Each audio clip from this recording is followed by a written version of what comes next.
Alkitab ini sebetulnya lurus tuh, menunjukkan kita kepada Nabi Muhammad. Ya, hanya saja yang menyelewengkan ayat-ayat ini, yang mentafsirkan ayat-ayat ini, yang tidak menyampaikan kepada jemaat itu adalah pendeta.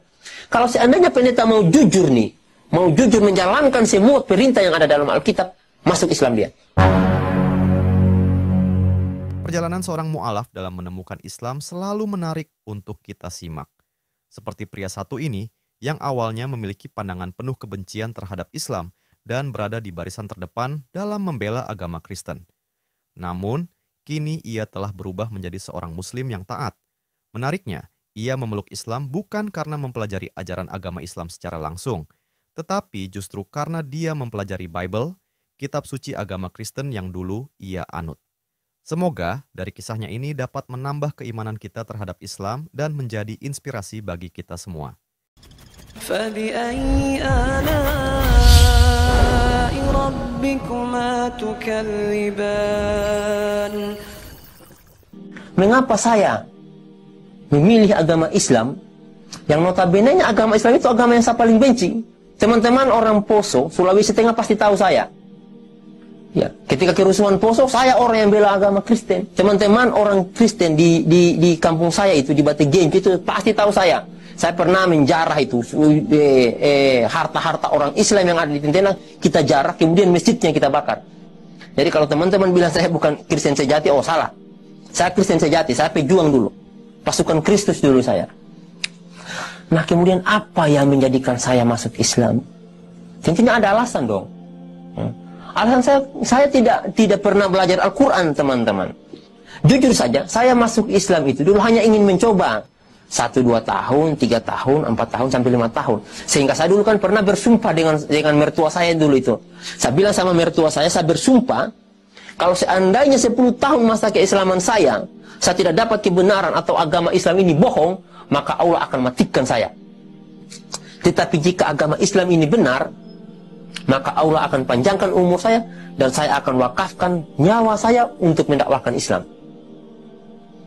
Apa ayat yang saya dapat dalam Alkitab kemudian yang menggiring saya atau mengajak saya untuk masuk Islam? Saya jelaskan satu persatu.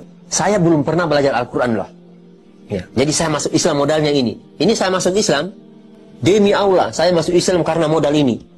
Modal Alkitab. Ketika saya belajar Islam itu, makanya kalau teman-teman mau, kosongkan dulu hati. Hatinya kita ini kita kosongkan. Ateis artinya. Supaya kita bisa menerima Islam. Jadi, saya belajar Alkitab ini, saya temukan ayat. Jadi saya paparkan di sini. Ayat yang pertama, poin yang pertama. Di Yohanes 14 ayat 15 sampai 21. Kita buka ayatnya. Ayat 15 dan 16. Ini kata Alkitab. Ini yang menjadi pedoman saya masuk Islam. Nanti akan beruntun tuh. Jikalau kamu mengasihi aku, kata Yesus, kamu akan menuruti segala perintahku. Ini kata Yesus ini. Jika kamu mengasihi Yesus, makanya saya ingin mengasihi Yesus. Saya ingin sayang kepada Yesus. Makanya kata Yesus kepada umatnya, jika kamu mengasihi aku, kamu akan menuruti segala perintahku. Aku akan minta kepada Bapa, dan ia akan memberikan kepadamu seorang penolong yang lain, penolong yang lain, orang lo ini, orang yang Yesus maksud, supaya ia menyertai kamu selama-lamanya. Jadi kata Yesus, jika kamu mengasihi aku, kamu akan menuruti segala perintahku, dan aku akan meminta kepada Bapa, dan ia akan memberikan kepadamu seorang penolong yang lain supaya ia menyertai kamu selama-lamanya. Ini dalil yang pertama, seorang penolong. Oke, kita lihat siapa penolong itu. Nah, ini yang harus kita pahami dulu. Siapa penolong yang akan menolong kita selama-lamanya? Kita lihat pada kutipan ayat yang lain. Nah, ketika saya melihat, oh penolong ini, nah yang menubuatkan tentang kedatangan Yesus, ini perlu teman-teman ketahui ya, kedatangan Nabi terakhir ini ada 2 orang yang nubuatkan tentang kedatangan Yesus dan Nabi Muhammad adalah Nabi Yesaya. Nah, kita buka kitab Yesaya, saya cari itu di kitab Yesaya. Ternyata ada ucapan ilahi di tanah Arabia. Nah, ternyata Allah itu menurunkan firman-Nya di tanah Arab. Itu yang kedua. Setelah kita dapatkan orangnya, saya bilang, ini orang mana? Orang Arab. Nah, spesifikasinya lagi, orang Arab itu seperti apa? Dijelaskan tuh dalam Alkitab juga. Yesaya 29 ayat 12.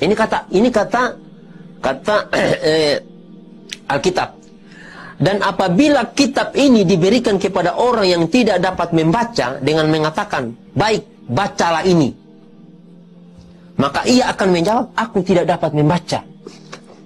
Artinya, orang yang tidak dapat membaca itu adalah orang buta huruf. Dan satu-satunya nabi yang buta huruf setelah Yesus bukan Paulus. Paulus orang pintar, intelektual dia.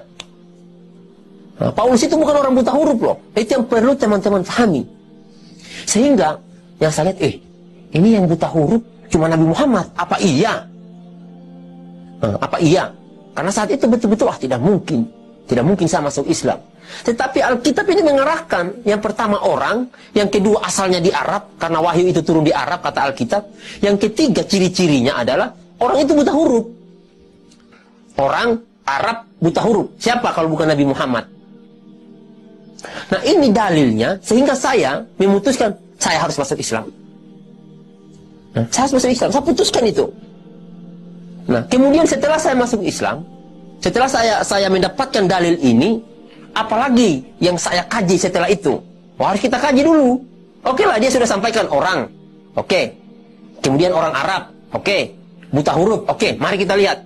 Apakah orang yang dimaksud ini bertentangan dengan Alkitab? Saya harus lihat dulu. Jangan-jangan nanti dia bertentangan dengan Alkitab. Oke. Saya tanya tuh sama teman saya tentang karakter daripada Nabi Muhammad. Ya. Saya lihat, apa sih ajaran Islam? Saya tanya sama teman, apa sih ajaran Islam? Saya belum baca Al-Quran. Saya tanya sama teman, apa sih apa namanya ini? Ajaran yang dibawakan oleh Nabi Muhammad. Dijelaskanlah sama orang Islam. Wah, Masya Allah. Ternyata Nabi Muhammad tidak satu pun menantang apa yang dibawa oleh Yesus. Ingat teman-teman ya, tidak ada satu pun syariat yang Yesus bawa, syariat ya, atau ajaran yang Yesus bawa ditantang oleh Nabi Muhammad. Justru Nabi Muhammad di dalam Al-Qur'annya itu, nanti akan saya jelaskan juga. Di dalam Al-Quran itu justru yang diceritakan oleh Al-Quran adalah tentang luar biasanya Nabi Isa. Ya. Di Alkitab tidak dijelaskan dulu, tidak dijelaskan. Justru yang memuliakan Yesus adalah Al-Quran, di mana Yesus disampaikan, dikatakan di situ, ketika Bunda Maria hamil itu mengandung, makanannya datang dari surga loh. Itu kata Al-Quran, makanannya dari surga. Kemudian Yesus umur masih bayi, baru dilahirkan, kurang lebih 1-2 hari lah. Umur Yesus saat itu, dia berbicara, itu menunjukkan mujizat. Dan itu Al-Quran berkata, dimuliakan Yesus. Kemudian Yesus diangkat hidup-hidup oleh Allah. Betapa mulianya Yesus dalam Al-Quran. Tetapi di Alkitab, Yesus dihinakan. Maka saya sampaikan, ini kok tidak masuk akal, secara akal. Kalau kita mau bahas akal, ini kita berbicara tentang dalil. Ini kita berbicara tentang dalil. Saya berdebat tentang dalil. Kalau kita mau berdebat dengan akal, lebih parah lagi tuh. Lebih akan malu lagi umat Kristen. Ini kita berbicara tentang dalil. Makanya saya sampaikan, wah, ternyata Nabi Muhammad tidak menentang Yesus. Justru yang menentang Yesus si Paulus. Nah itu. Jadi yang perlu teman-teman ketahui, sejak saat itu saya sampaikan ke istri, saya harus masuk Islam. Pada tanggal 5 Februari 2014. Saya sampaikan ke istri, tidak bisa, saya harus masuk Islam saat ini juga. Nah, teman-teman, itulah yang menjadikan saya itu memilih agama Islam.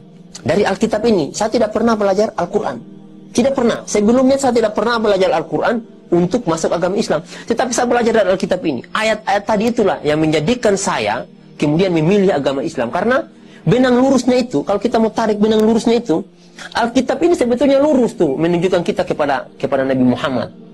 Ya, hanya saja yang menyelewengkan ayat-ayat ini, yang mentafsirkan ayat-ayat ini, yang tidak menyampaikan kepada jemaat itu adalah pendeta. Kalau seandainya pendeta mau jujur nih, mau jujur menjalankan semua perintah yang ada dalam Alkitab, masuk Islam dia. Karena semua perintah yang ada dalam Alkitab ini adalah apa yang dilakukan oleh orang Islam, dan apa yang diperintahkan oleh Alkitab itu tidak dilakukan oleh orang Kristen. Masya Allah, inilah kisah perjalanan spiritualnya yang sangat menarik dan inspiratif untuk kita simak. Yang dia berpindah dari agama Kristen ke Islam dengan jalan yang tak disangka-sangka. Ia masuk Islam bukan karena mempelajari Islam, melainkan justru karena menggali Alkitab, kitab agama yang diyakininya sebelumnya. Saat memperdalam Alkitab, ia menemukan banyak ayat yang diyakininya menunjukkan kedatangan nabi berikutnya. Setelah mencari tahu dan memastikan, ia mendapati bahwa nabi yang dimaksud dalam Alkitab adalah Nabi Muhammad Sallallahu Alaihi Wasallam dengan ciri-ciri yang sangat jelas pada sosok beliau. Ini menjadi titik balik yang penting, di mana penerimaan terhadap Islam datang bukan melalui Al-Quran, tetapi justru melalui perenungan ayat-ayat dalam Alkitab. Bahkan, ia berani menyatakan bahwa jika para pendeta dalam Kristen mau jujur terhadap kitabnya sendiri, niscaya mereka juga akan menemukan kebenaran yang mengantarkan kepada agama yang diridhoi Allah Subhanahu wa Ta'ala.